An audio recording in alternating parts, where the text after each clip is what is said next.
संस्कृत मुद्रण साहिब यहाँ इस नगर में आश्रम है, उसकी व्यवस्थापिका प्रमुखा सुश्री ज्योति साहिब,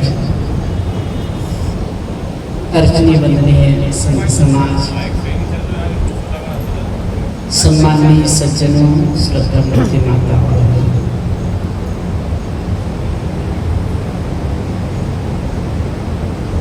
बहुत अच्छा लग रहा था। भजन भी सुन रहे थे और कथा भी।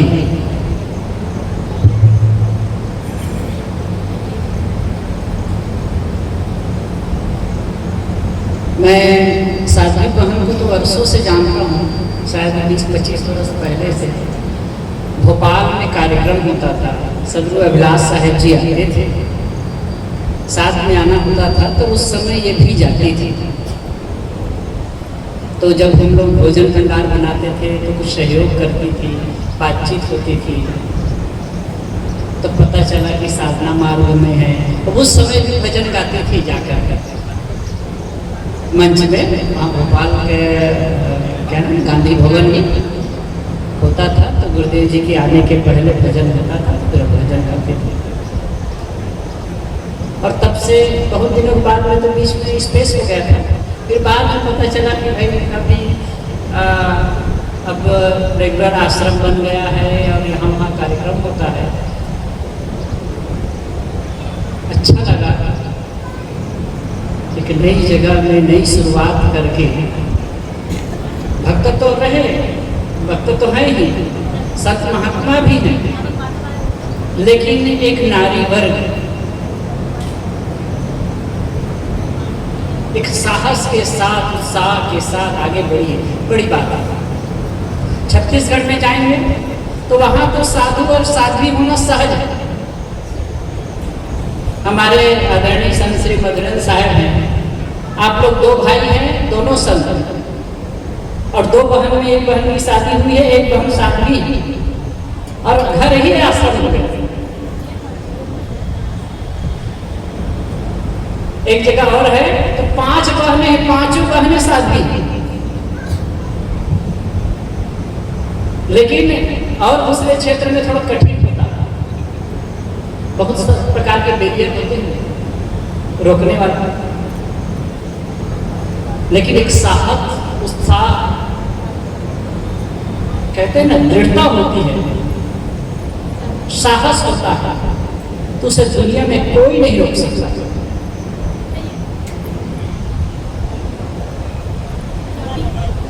अच्छा लगा इस क्षेत्र में आकर। अब इतनी भीषण गर्मी में भी आप सब आए हैं, दूर दूर से आए होंगे, यहाँ आसपास के होंगे, अब लगातार बैठ करके तो गर्मी में आए, उसके बाद बैठ करके सत्संग सुन रहे हैं। आप लोगों की भावना भी स्तुत्य है। बहुत सारी बातें हम लोग सुन रहे थे और 3 दिनों में सुनेंगे।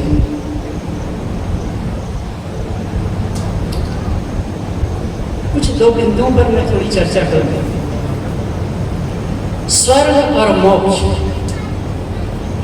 अध्यात्म जगत में ये कॉमन बात है, मतलब कॉमन रूप से इसकी चर्चा होती, महत्वपूर्ण चीज है, लेकिन प्रायः इसकी चर्चा तो होती है। स्वर्ग और मोक्ष, अध्यात्म का, धर्म का सारा उपक्रम इसी को लेकर।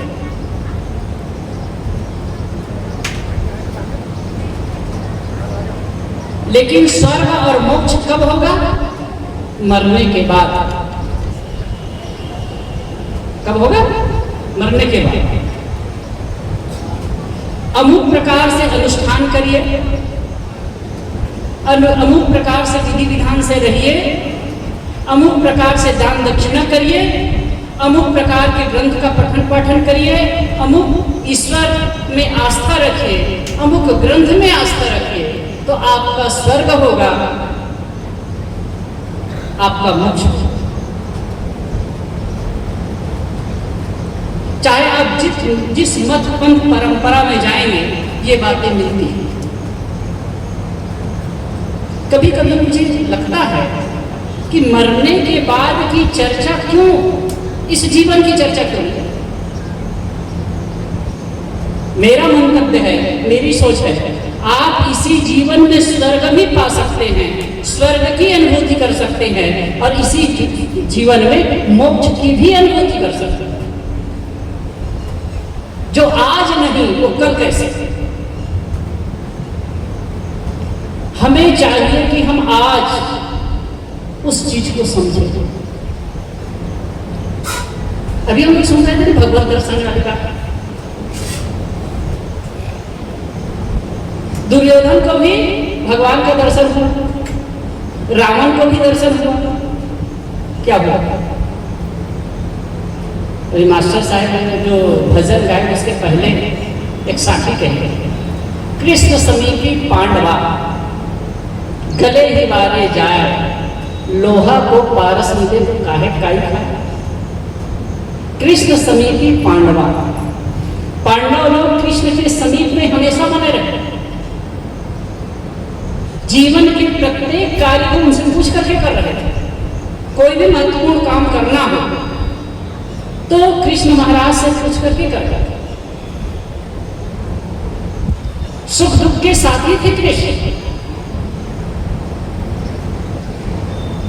अर्जुन को गीता का उपदेश सुनाए हैं, लेकिन कबीर साहब चुटकी लेते हुए कहते हैं, कृष्ण समीपी पांडवा गले ही वाले जाए, उनके साथ रहकर भी उनका कल्याण नहीं हुआ। अद्भुत बात है। जिनको भगवान मानते हैं, भगवान के साथ में रहकर भी पांडवों का कल्याण नहीं हुआ। अब यहां तक अर्जुन को प्रत्यक्ष रूप से उनको गीता का ज्ञान दे तो भी कल्याण नहीं हुआ। बड़ा तमाशा था। तो उसके दर्शन से कल्याण कैसे हो जाएगा आपका? अब बेचारे जा करके हिमालय में गल करके मरे। अब महाभारत के शांति पर्व पढ़ करके देखिए, बड़ा द्रावक कथन। महाभारत युद्ध हुआ है, महाभारत युद्ध में जो दशा हुई है उन लोगों की, वास्तव में जब युद्ध होता है और जो पक्ष जीतता है, एक पक्ष जीतता है एक पक्ष हारता है, तो हारने वाला तो हारा, उनका विनाश हुआ, उनका नुकसान हुआ, लेकिन जीतने वाला भी कुछ सुखी नहीं होता। इसको रामायण महाभारत को पढ़ करके आप अच्छी तरह समझ सकते। 18 दिन के युद्ध में 18 अक्षौणी सेना आपस में कट करके मर गई। पांडव बचे, लेकिन उनके पुत्र परिवार सब चले गए। पांडवों के 5 पुत्र अलग थे, वो भी मर गए। अभिमन्यु भी मारा गया। कौरवों का तो विनाश हुआ है।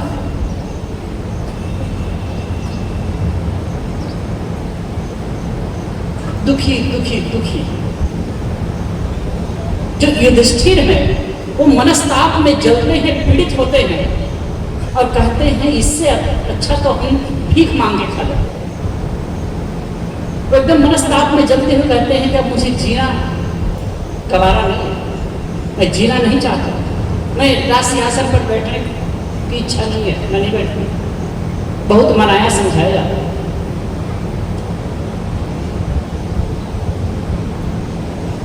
उसके बाद भी वो मनस्ताप से जलते रहे, तीर्थाटन किए, यज्ञ यादि किए, लेकिन मन का ताप नहीं मिटा।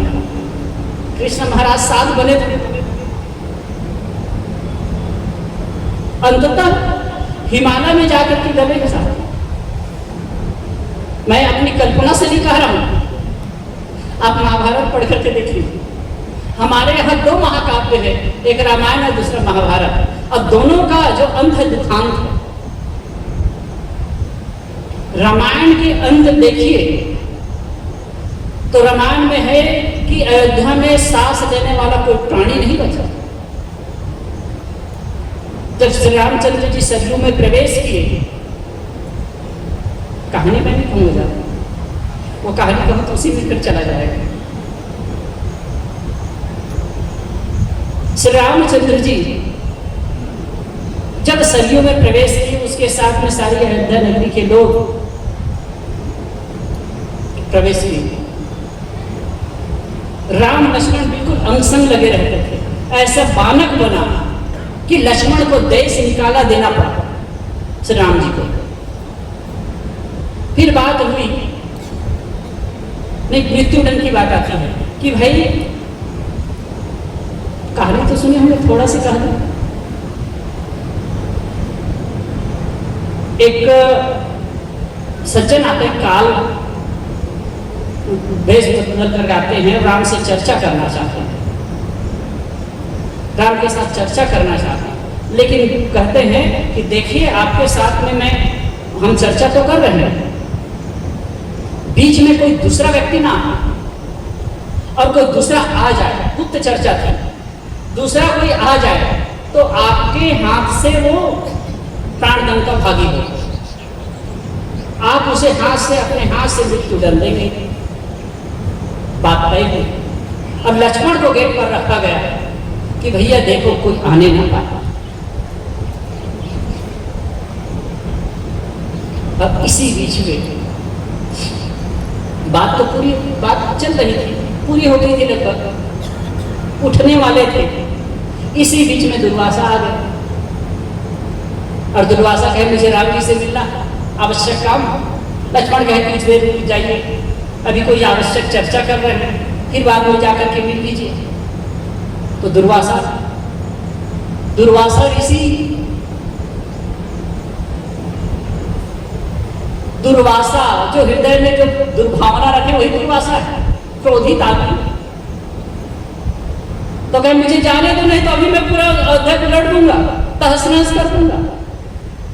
लक्ष्मण सोचे कि यदि इनको रोकता हूं तो पूरा अयोध्या का नाश हो सकता है, इससे अच्छा है कि भाई मेरा ही नाश हो जाए, मैं ही मर जाऊं, उनको जाने देते। फिर बात होती है कि लक्ष्मण को मृत्युदंड देना, क्योंकि एक नियम का उल्लंघन हो गया। सभा का आयोजन हुआ, कहे कि भाई राजपुरुष को देश का निकाला कर दो तो भी मृत्युदंड के समान है। आप सोच सकते हैं लक्ष्मण और राम बिल्कुल अंग संग रहे एक दूसरे के साथ, राम के सुख दुख में हमेशा सहयोगी रहे लक्ष्मण, लेकिन उनको देश निकाला देने की बात हुई। वो जाकर के सरयू में प्रवेश कर दिए और उसके साथ में कहते हैं, ज़्यादा हम कहानी नहीं बढ़ाएंगे, पूरे अयोध्यावासी सरयू में डूब करके समाप्त हो गए, मर गए, स्वर्ग गए। ऐसे महाभारत की दशा देखी। महाभारत युद्ध में कितने लोग मरे,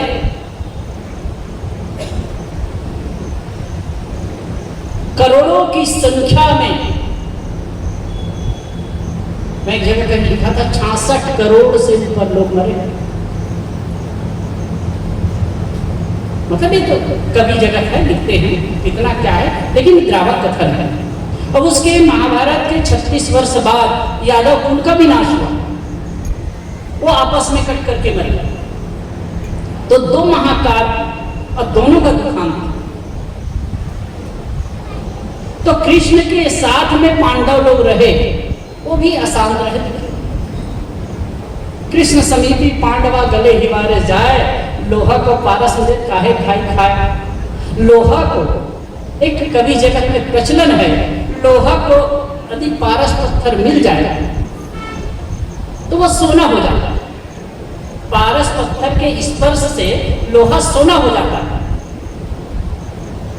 अब ऐसा कहीं है नहीं, केवल कवि जगत की एक महिमा। पारस पत्थर, कल्पवृक्ष, कामधेनु।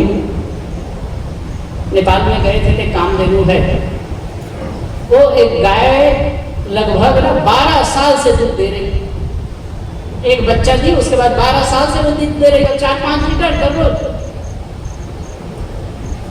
लेकिन कामधेनु की जो महिमा कही गई तो अद्भुत है कि जो मांगो सो देगी।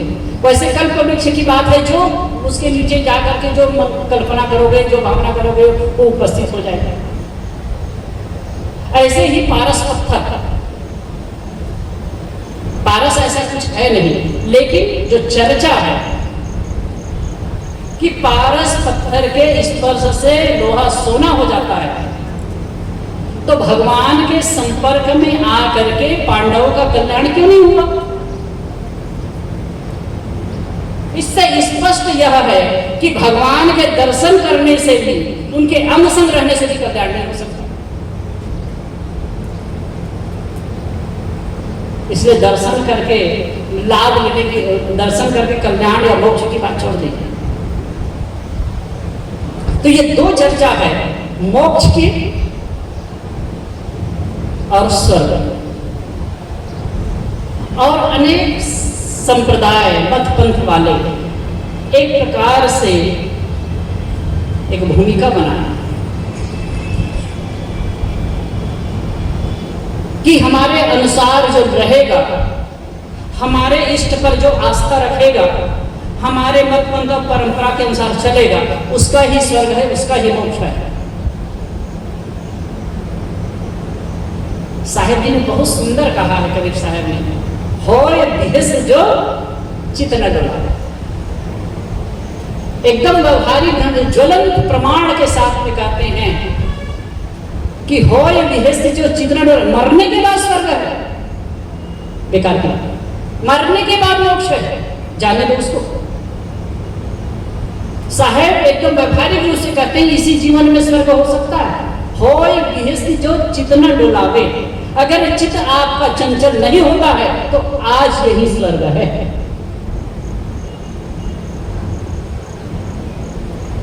चित्त चंचल ना हो, मन चंचल ना हो।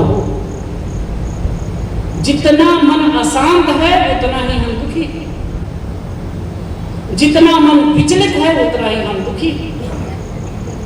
सुख दुख का कारण क्या है? मन ही है ना। इसीलिए शास्त्रों में कहा गया मन एवं मनुष्य नाम कारण बंध मोक्ष। मन ही मनुष्य के बंधन और मोक्ष का कारण है, और कोई दूसरा कारण नहीं है बंधन और मोक्ष का, सुख और दुख का। मन ही कारण है। इसीलिए कहा गया मन एवं मनुष्य नाम कारण बंध मोक्ष। मन ही मनुष्य के बंधन और मोक्ष का कारण है। तो मरने के बाद ये होता है, उस बात को जाने दीजिए। शास्त्रों की बात है, पंथों की बात है, छोड़ दीजिए उसे। इस जीवन में यदि आपका मन प्रसन्न रहता है, चित्त चंचल नहीं होता है, चित्त विचलित नहीं हो रहा है, आप स्वर्ग में हैं साहब। इस समय आप सत्संग की बातें सुन रहे हैं, सहज और शांत मन के हैं, स्वर्ग में है। और अगर चित्त चंचल होने लगे, अशांत होने लगे, दुखी होने लगे, तो आप नरक में हैं। एक समुराई था, योद्धा था, एक संत के पास में हो गया। संत की प्रसिद्धि थी,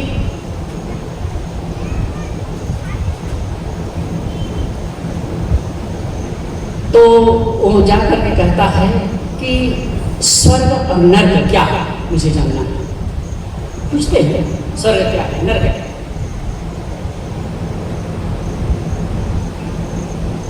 संत कुछ देर शांत रहे और कहते हैं कि आप कौन है? तो क्या मैं समुराई हूं, योद्धा हूं।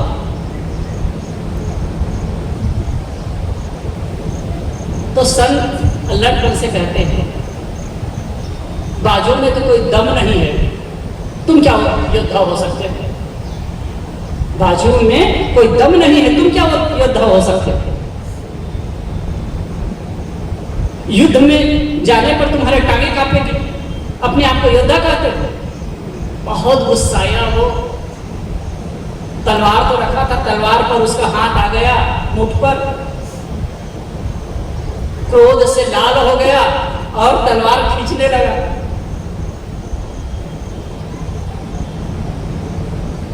संत बिल्कुल सहज हो सके, यही नरक है। वो समझाना चाहते थे, ये क्रोध में आए यही नरक है। अब उनको लगा, वो संत से समझाने के क्या, बड़ा विनम्र हो गया, सहज हो गया, चरणों में झुक गया, बड़ा विनम्रता से कहे कि भाई यही स्वर्ग। तो हम विकारों के अग्नि में जलते हैं, काम, क्रोध, लोभ, मोह, राग, देश, इनमें उलझते हैं ना, तो वही तो नरक है।